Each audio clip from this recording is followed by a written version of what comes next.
Welcome to Nazmin kitchen. আজকে ছোট ইলিশ মাছ রান্না করব।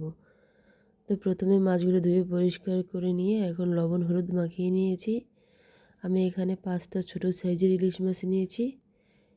কড়াই গরম করে তেল দিয়ে দিচ্ছি। এবার মাছগুলো দিয়ে দিব।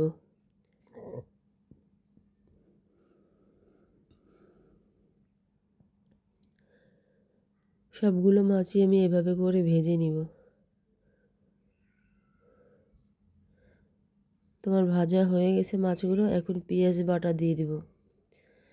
যেহেতু ইলিশ মাছ রান্না করব বেশি মশলা দেব না, দিয়ে দিচ্ছি স্বাদমতো লবণ, হলুদের গুঁড়া, শুকনো মরিচের গুঁড়া।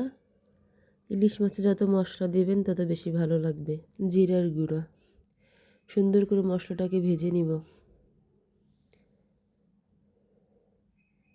মশলা যত ভাজবেন মাছ ভাজা করা ততই মজা হবে।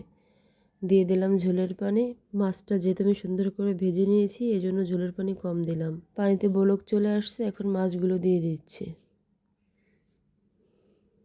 একটা ঢাকনা দিয়ে 5-6 মিনিট রান্না করে নিব।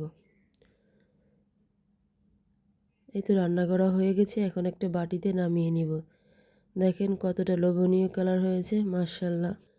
এই ইলিশ মাছগুলো বড় ইলিশের থেকেও কম স্বাদ হয়, আর মাছগুলো থেকে অনেক তেল বের হয়েছে। এভাবে বাসায় অন্তত একবার হলেও ট্রাই করে দেখবেন। চলুন এখন আপনাদেরকে একটু সার্ভ করে দেখাই। গরম গরম ভাত আর মাছ। আমি একটা ডিম ভাজা নিয়েছি, সাথে একটা মাছ। মাছের মশলাটা দিয়ে এই 1 প্লেট ভাত খাইতে পারবেন। বিসমিল্লাহির রহমানির রহিম। সাথে একটু ডিমও খেয়ে নিলাম। দেখেন মাছটা কত সুন্দর। এত মজা, না খাইলে বুঝবেনই না যে কত সুন্দর হয়েছে। তো ভিডিওটি ভালো লাগলে লাইক কমেন্ট শেয়ার করবেন। Thank you for watching.